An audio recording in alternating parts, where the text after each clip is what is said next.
What's wrong with this thing? Where are we? We're on the freeway, damn it. What up? ¿Qué pasa? Going to Vegas. Play some cards.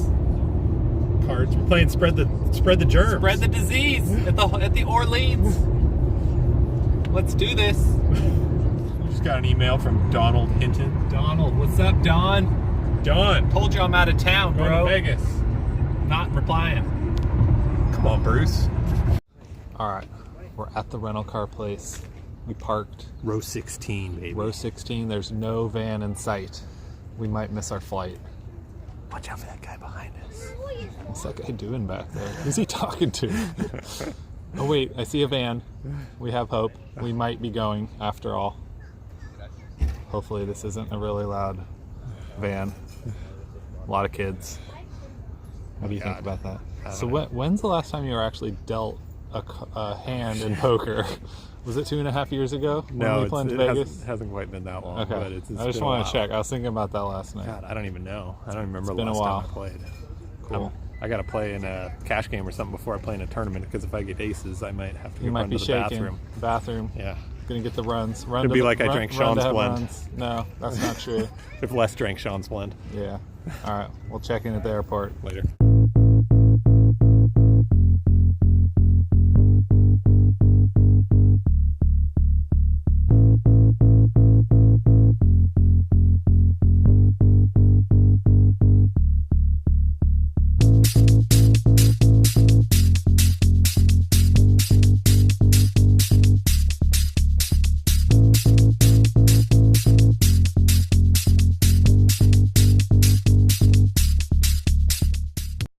I don't know what's going on here.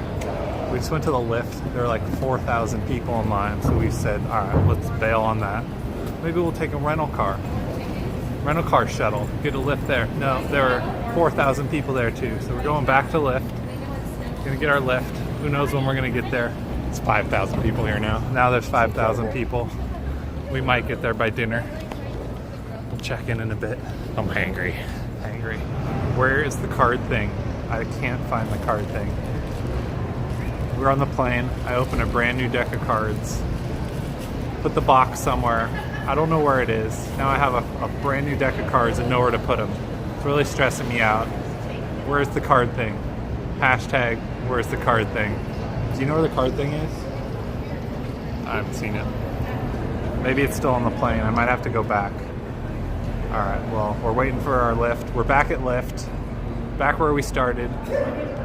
Waiting to go. Let's go.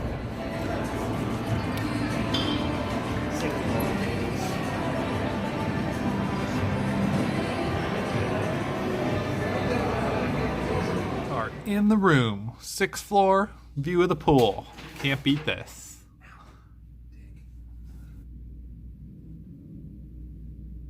Gonna go grab some lunch, go to Sprouts, and then it's time to play some cards. Yum, yum, yum. It's lunchtime. That's a wrap. What is up? We just had lunch. Gonna go hit Sprouts, get some snacks for the weekend, and then maybe get a little rest time. So we are ready to play all night, as long as it takes to win all the money from all the donks. I'm actually excited.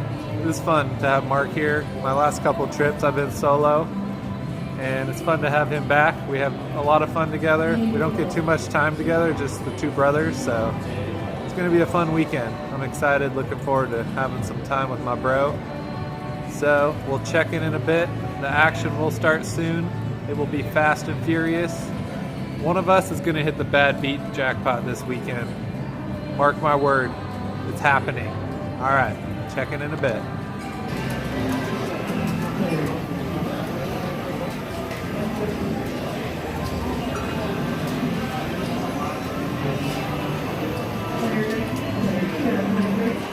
All right, we're on the list.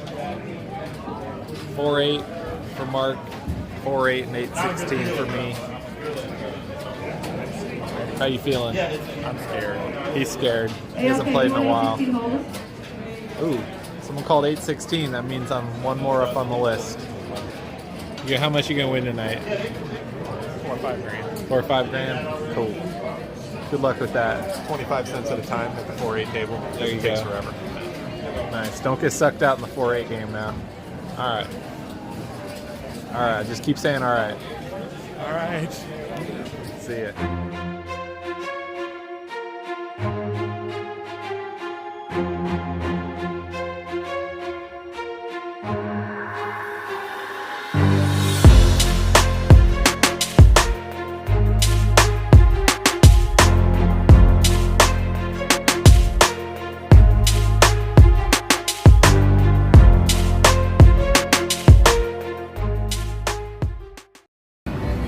What is going on? Just finished playing some limit. I did really well playing 816. I won $405. I cashed in for $400, cashed out for $805. It was pretty straightforward, really. I was just like, get ace queen, flop top 2 pair, bet, get called all the way down. I had ace 10, flop 2 pair, got some good value.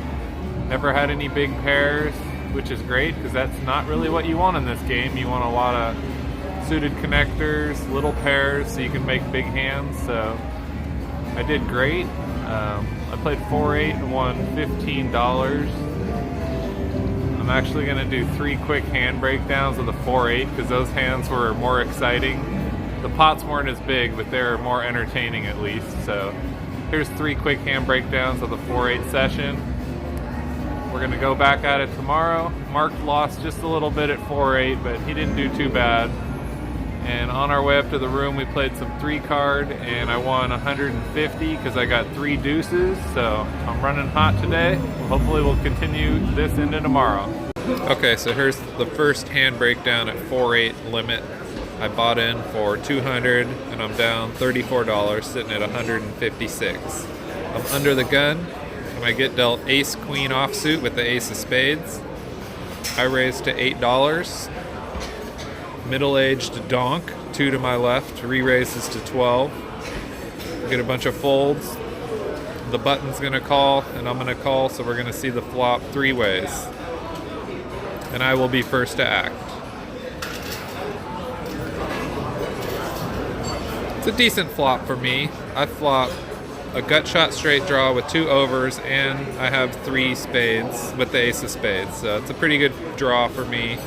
Lots of outs, even if I'm beat, which I probably am at this point because he re-raised me. So I check.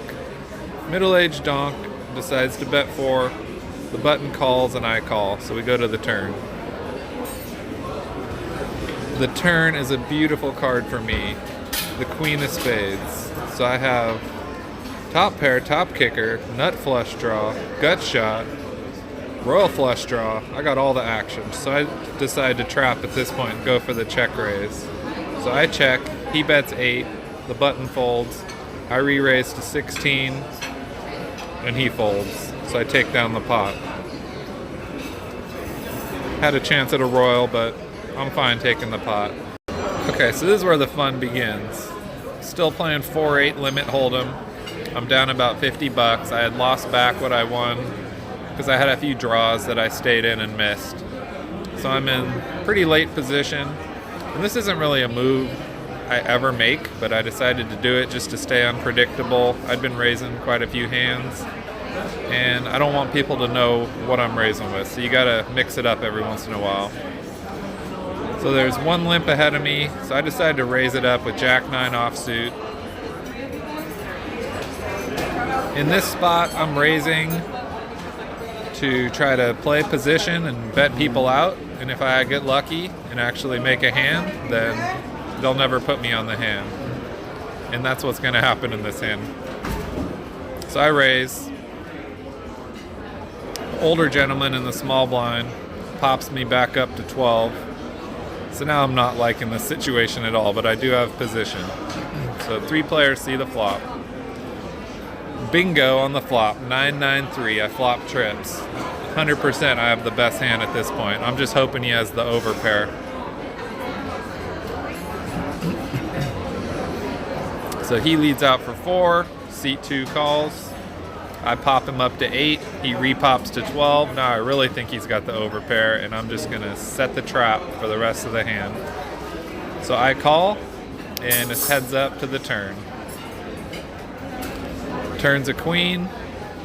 He bets 8 again. I call. My plan now is to, assuming he's gonna bet again on the river, is to raise him on the river, and the pot's gonna be so big he's gonna have to call and pay me off.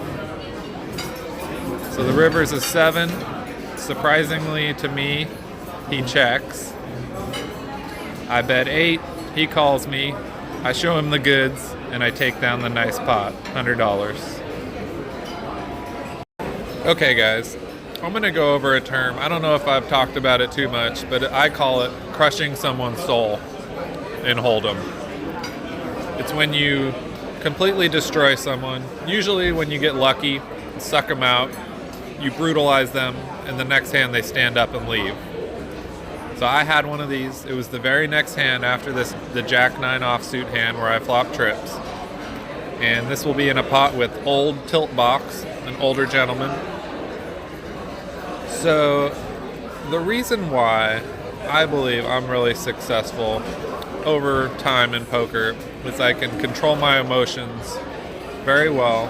If I get a bad beat, I just move on to the next hand. But so many people get emotional.